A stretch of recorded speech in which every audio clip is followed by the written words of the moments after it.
Between 1950 and 1953, millions of soldiers fought and died on a narrow strip of land on the edge of Asia. It was a war that destroyed cities, divided families, and nearly plunged the world into nuclear catastrophe. But today, it's often called the Forgotten War. It began as a civil conflict, became a Cold War showdown, and ended in a truce that still holds more than 70 years later. This is the story of the Korean War, how it started, how it unfolded, and how it changed the world forever. To understand the Korean War, we need to go back to 1945, the final days of World War II. For 35 years, Korea had been under Japanese rule. When Japan surrendered, its empire collapsed, and the Allies agreed to divide Korea temporarily. The Soviet Union would occupy the north and the United States the south. They drew the line along the 38th parallel, a simple decision on a map that would shape decades of conflict. At first, the plan was for free elections and reunification. But as the Cold War deepened, two separate states emerged. In the north, the Democratic People's Republic of Korea, led by Kim Il-sung, backed by Moscow. In the south, the Republic of Korea, led by Syngman Rhee, supported by Washington. Both claimed to be the true government of all Korea.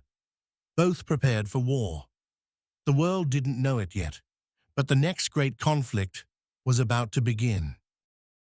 At dawn, on June 25, 1950, the silence broke.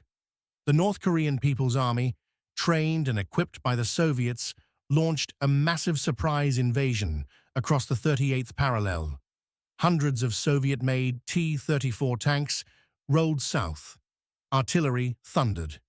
The South Korean army, smaller, poorly equipped, was caught completely off guard. Within days, Seoul, the capital, fell. The United Nations, led by the United States, condemned the invasion and called for armed support. President Harry Truman saw it as a test of the free world's resolve against communism. Within weeks, an international force, mostly American troops, was sent to help defend South Korea. By August, they were pushed into a small corner around the port city of Busan, the last line of defense, known as the Busan Perimeter. The situation looked hopeless, but then came one of the boldest military moves of the 20th century. General Douglas MacArthur, commander of UN forces, was a man of bold ideas and even bolder ego. He proposed an amphibious landing behind enemy lines at the port of Inchon, near Seoul, a place with treacherous tides and narrow channels. His advisors said it was impossible. MacArthur said it would win the war. On September 15, 1950, under cover of darkness, UN forces landed at Inchon. It was a complete success. The North Koreans, caught between the advancing UN troops from the south and the new landing from the west, were surrounded. Seoul was recaptured. North Korean forces collapsed in panic, retreating north toward the Yalu River, the border with China. By October, MacArthur's troops had crossed into North Korea. For a brief moment, it seemed that the war would end, with the complete reunification of Korea under the South. But in the mountains beyond the Yalu River, a new army was waiting, one that would change everything. China had been warning for weeks. If foreign troops approached the Yalu River, they would intervene. MacArthur ignored the warning. He believed China was bluffing, that it wouldn't dare challenge UN forces backed by the atomic bomb. He was wrong. In late October 1950, hundreds of thousands of Chinese volunteer soldiers crossed into Korea under the command of General Peng Dehuai. They attacked with speed and surprise, striking at night with bugles and whistles.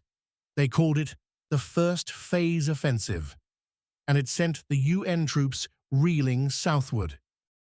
The winter of 1950 was brutal. At the Chosin Reservoir, American Marines were surrounded in freezing conditions, fighting their way through snow, ice, and encirclement. Temperatures dropped to -30 degrees Celsius. It was one of the most desperate retreats in modern history.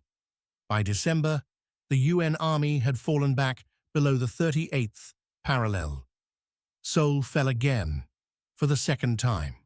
What began as a civil war was now a global confrontation. The United States and United Nations versus China, with the Soviet Union quietly supplying weapons and pilots behind the scenes. By early 1951, both sides were exhausted, but neither would back down. UN forces regrouped and counterattacked. Under new leadership, General Matthew Ridgway replacing MacArthur, they recaptured Seoul once again. The front stabilized near the original 38th parallel, but peace was still far away. In the spring of 1951, MacArthur, frustrated by the stalemate, demanded permission to bomb Chinese bases in Manchuria, even to consider using atomic weapons. President Truman refused. He feared the war would escalate into World War III. MacArthur publicly criticized his commander-in-chief, so Truman fired him. It was one of the most dramatic moments in U.S. military history. For the next 2 years, the Korean War became a war of attrition, massive artillery duels, trench warfare reminiscent of World War I. Hills like Heartbreak Ridge and Porkchop Hill were fought over, lost, and retaken, for little or no strategic gain. Tens of thousands of soldiers died for ground that changed hands by mere meters. Meanwhile, peace talks dragged on for months in Panmunjom, while men continued to die at the front. By 1953, both sides were ready for it to end. In July 1953, after 3 years of brutal fighting, an agreement was finally signed. A ceasefire, not a peace treaty. The border between North and South Korea remained almost exactly where it had been in 1950. The Demilitarized Zone, or DMZ, a 250-kilometer stretch of land that still divides the two Koreas today. The war had killed over 3 million people, most of them Korean civilians. Entire cities had been flattened. Families were split across the border, never to see each other again. Technically, the Korean War never ended, and more than 70 years later, it still hasn't. Even now, the two Koreas remain in a state of suspended war, their soldiers standing face to face across the DMZ, just as their grandfathers once did. The Korean War shaped the modern world in ways few people realize. It turned the Cold War into a truly global conflict. It solidified the US-South Korea alliance and brought China onto the world stage as a major power. It convinced the United States to rearm massively and form permanent alliances like NATO. For the Korean people, the war never truly ended. It created two nations with opposing systems, ideologies, and destinies. In the north, Kim Il-sung built a totalitarian state, passed on to his son Kim Jong-il, and later to his grandson Kim Jong-un. In the south, South Korea would eventually rebuild, democratize, and become one of the world's strongest economies. But the price was unimaginable. Millions dead, millions displaced, and a nation forever divided. Now, some interesting facts about the Korean War you might not know. The war was fought under the United Nations flag, but 16 countries sent combat troops, including the US, UK, Canada, Australia, Turkey, and even Ethiopia. The US dropped more bombs on Korea than in the entire Pacific theater of World War II, nearly 635,000 tons, including 32,000 tons of napalm. The Chinese army called itself the People's Volunteer Army to avoid declaring war officially. The famous MiG Alley saw the first large-scale jet versus jet air combat in history between American F-86 Sabres and Soviet-built MiG-15. About 5 million people died in total, including soldiers and civilians, making it one of the deadliest wars of the 20th century. The truce signed in 1953 was only a ceasefire, not a peace treaty. Technically, North and South Korea are still at war today. Dogs, pigeons, and even mules were used on the front lines to carry messages and supplies through the rugged terrain. In the 1950s, US soldiers called it the Forgotten War because it was overshadowed by World War II before it and Vietnam after it, yet it was just as devastating. To conclude, the Korean War was more than a conflict between North and South. It was a warning, a sign of how fragile peace could be in a world divided by ideology and power.